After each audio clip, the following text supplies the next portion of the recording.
Hello and welcome back to the Movie Memo Recaps. Today we are going to recap a 2010 movie titled I Spit on Your Grave. Please be advised that there will be spoilers ahead. In the opening scene, we are introduced to Jennifer Hills, a novelist who decides to go to a remote area far from the hustle and bustle of New York City to write her next book in privacy. Jennifer then rents a cabin in Louisiana from an old man named Earl. Because the cabin's location is quite remote, Earl even makes a map of his cabin for her and explains everything to her so that Jennifer won't get lost. After making the payment, Jennifer hurries off to Louisiana in her car.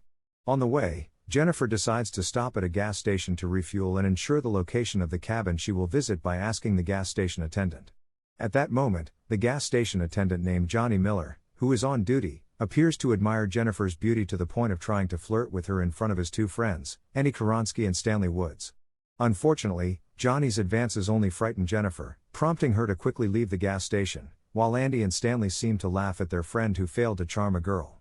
On the other hand, Johnny, angered by Jennifer's rejection, intends to teach her a lesson. Sometime later, Jennifer finally arrives at a cabin on the edge of a lake by the woods.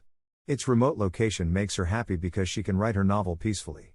After finishing her work, Jennifer takes the time to relax by the lake while enjoying a glass of wine. That night, Jennifer, sitting on the porch chatting with her friend on the phone, is suddenly startled by suspicious sounds coming from the side of the cabin, prompting her to bravely check around the rented cabin. Not far from her rented cabin, Jennifer finds a shed filled with tools and feels nothing suspicious. So she decides to leave while thinking that the suspicious sounds earlier might have come from rats in the shed. On another occasion, Jennifer is seen washing her clothes in the sink, and unbeknownst to her, someone is secretly recording her from outside the window. The next morning, Jennifer is seen jogging around the cabin when she notices an abandoned house in the woods. Curious, she checks every room in the house and sees the same tools she found in the shed yesterday. Although feeling odd, Jennifer doesn't seem to pay much attention to it and returns to the cabin to continue her work. Upon reaching the cabin, Jennifer, intending to wash her face, is surprised to find murky water from the tap and a suddenly clogged toilet. After that, she immediately contacts Earl to inform him of all the broken facilities in his cabin. Jennifer's problems escalate as her phone falls into the toilet after she finishes her call with Earl. Shortly after, Earl orders a plumber named Matthew Duncan to fix the toilet damage in the cabin. Without much time, Matthew successfully completes his task and bids farewell to Jennifer. Meanwhile, Johnny and his two friends are seen relaxing by the lake near the cabin Jennifer rented. Shortly after, Matthew approaches them and lies that Jennifer kissed him while he was fixing the plumbing. Upon hearing this, Stanley then shows a video recording of Jennifer washing clothes. Unexpectedly, he is the one who has been secretly recording Jennifer in the cabin. While Johnny, who failed to get Jennifer's attention, starts to get angry, he invites his three friends to approach and make her kneel before them. That night, Jennifer is seen inhaling illegal drugs until she passes out. Suddenly, she senses someone around her cabin and goes out to check the cabin's yard, but Jennifer doesn't see anyone. She intends to go back inside the cabin, but she is startled by the carcass of a bird lying on the porch. Without suspicion, Jennifer moves the bird carcass aside and goes back into the cabin, where she sees her laptop wallpaper change to a photo of Johnny and others, making her start to feel that something is wrong. At the same time, Jennifer realizes that Johnny and his friends have entered the cabin. Despite being scared, she tries to drive them all out of the cabin, but Johnny and the others pay no attention to her. Johnny even begins to attack her, and just as they are about to molest her, Jennifer manages to run out of the cabin and into the woods. Fortunately, Jennifer encounters Earl, who is out hunting with his friend, Sheriff Stork, so she reports the recent events she experienced to both of them. After hearing the report, Stork asks Earl to go home first because he and Jennifer will return to the cabin to check the situation. With a gun in hand, Stork, accompanied by Jennifer, goes to the cabin and orders Johnny and his group to come out and surrender, but the cabin appears deserted as if the thugs have left the place. Stork then begins to inspect the rented cabin until he finds alcohol and illegal drugs that Jennifer previously used. Seeing this, Stork, unable to locate Johnny and the others, assumes that she has lied. Upon hearing this, Jennifer tries to explain what the thugs did to her. At the same time, Johnny and his friends enter the cabin, but oddly, Stork makes no attempt to protect Jennifer. Unexpectedly, Stork has conspired with Johnny and his group to teach her a lesson. Cornered, Jennifer seems unable to resist, and the situation is exploited by Johnny, who forces Matthew to molest Jennifer. After that, Johnny and his group let Jennifer walk into the woods, where the five men take turns abusing her again. Stanley even records all the events while laughing as if it were something enjoyable for him and the others. Afterward, Jennifer, now in disarray, walks naked while being followed by Johnny and his friends. Just as Jennifer reaches a bridge where Stork intends to shoot her, she suddenly jumps from the bridge and falls into the river. Stork then orders Johnny and the others to search for Jennifer to make sure she is dead and will not cause trouble for them. Stork also instructs Stanley to destroy their recording tape and to burn all of Jennifer's belongings to eliminate evidence of their crime. Several days later, Matthew is seen searching the river for Jennifer's body, regretting his actions and haunted by the horrific events that befell her. A month later, Jennifer's worried family, still unaware of her whereabouts, contacts Earl to inquire about her. Since Earl is also clueless, he promptly contacts Stork and informs him that Jennifer's family will report her disappearance to the police. On the other hand, Stanley appears panicked as the cassette camera containing Jennifer's video suddenly disappears, stolen by someone.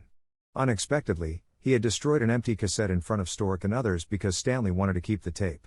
Reluctantly, he informs Johnny and the others about the missing recording, which infuriates Johnny to the point of wanting to beat Stanley. Fortunately, Andy calms Johnny down and urges them to find a solution. That night, Johnny is startled by a dead bird thrown in front of his house door, and he recalls the moment when he did the same at Jennifer's rented cabin. Just before Johnny returns to his house, the bushes in his yard suddenly rustle, piquing his curiosity to investigate. There, he finds no one but some rubber bands scattered around, belonging to Matthew. Meanwhile, Stork, returning from work, is shocked to find a videocassette sent to him by Jennifer. Stork appears panicked, fearing that his wife might discover the terrible things he has done. When he inquires about it, Stork feels relieved after learning that his wife has not yet played the cassette, assuming it to be empty. Shortly afterward, Stork meets Johnny and his two friends to teach Stanley a lesson for not following his orders, which could lead to serious trouble if anyone else finds evidence of the abuse they inflicted on Jennifer. Afterward, they discuss the strange events that have befallen them, and from all the evidence found, Johnny and the others suspect that Matthew deliberately terrorized them. Because of that, Stork orders Johnny and his friends to confront Matthew.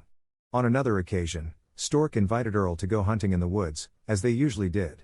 Just as Earl decided to take a short break before resuming the hunt, Stork suddenly killed him, who could be a witness to Jennifer's disappearance, especially since Earl had known about someone bothering her while at the cabin. At the same time, Matthew, who came to Earl's cabin, was startled by the sound of Jennifer, which frightened him so much that he accidentally fell down the stairs and passed out. When he regained consciousness, Matthew couldn't believe that Jennifer was still alive and seeking revenge for their actions a month ago. Although Jennifer knew that Matthew was not guilty and had regretted his actions, she still refused to forgive the young man and grabbed a rope to strangle him. Turning to Andy and Stanley, they were both seen in the woods searching for Matthew.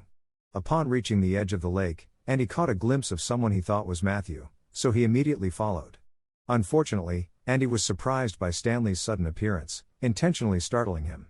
At the same time, they both heard Matthew's voice coming from the empty house in the middle of the woods. Just as Stanley was about to investigate, his leg got caught in a bear trap set by Jennifer beforehand. Hearing his friends scream, Andy rushed to rescue Stanley, but Jennifer was ready with a bat to strike him from behind. Shortly after, Andy regained consciousness, and he was shocked to find himself tied above a bathtub filling with water. Meanwhile, Stanley appeared in pain with a broken leg, unable to do anything to fight back against Jennifer, who intentionally recorded him as her act of revenge for what he had done to her. Jennifer also tortured Stanley by tying him to a tree and attaching 2 fishing hooks to his eyelids before leaving him in that condition. After torturing Stanley, Jennifer returned to the house and began to submerge Andy's face in the bathtub water. Not only that, Jennifer, still not satisfied, appeared to add powdered lye to the water and deliberately submerged Andy's face until it blistered and he died. At the same time, Stanley, covered in blood, became a feast for several crows, leading to his slow death. Switching to the gas station where Johnny worked, as usual, he carried out his duties as a gas station attendant until Jennifer suddenly arrived and knocked him unconscious. Shortly afterward, Johnny woke up in an abandoned room, bound with his mouth gagged with a rusty iron bar. At that moment, Jennifer retaliated against him by pulling out his teeth one by one and torturing him until he died. 2 hours later, Stork, who was on patrol, was startled by a call from Jennifer claiming to be with his daughter named Chastity. Learning this, Stork, worried about Chastity's safety, hurried home to check on his family. Upon arriving home, Stork received news from his wife that Chastity was playing in the park with Jennifer. Without hesitation, Stork returned to the car and went to search for his daughter in the park. Unfortunately, Stork couldn't find her, and when he returned to the car, unbeknownst to him, Jennifer was already in the back seat and knocked him unconscious. Upon regaining consciousness, Stork found himself in an empty house in the middle of the woods, tied up with a gun aimed at his body. At that moment, Stork confessed to Jennifer that he regretted his actions, but she didn't care and continued to torture him. Satisfied with torturing Stork, Jennifer then attached the gun's trigger to the hand of Matthew, who was still alive and unconscious. Shortly afterward, Matthew finally woke up, surprised to see Stork in front of him covered in blood. At that moment, Stork panicked and asked Matthew not to move, but unfortunately, Matthew moved his hand, and caused the gun to shoot both Stork and Matthew to death. At the final scene, Jennifer is outside the empty house in the middle of the woods, smiling after hearing the gunshot from inside the house. Thanks for watching. If you are new, don't forget to subscribe for more of these recaps. Until next time, have a nice day.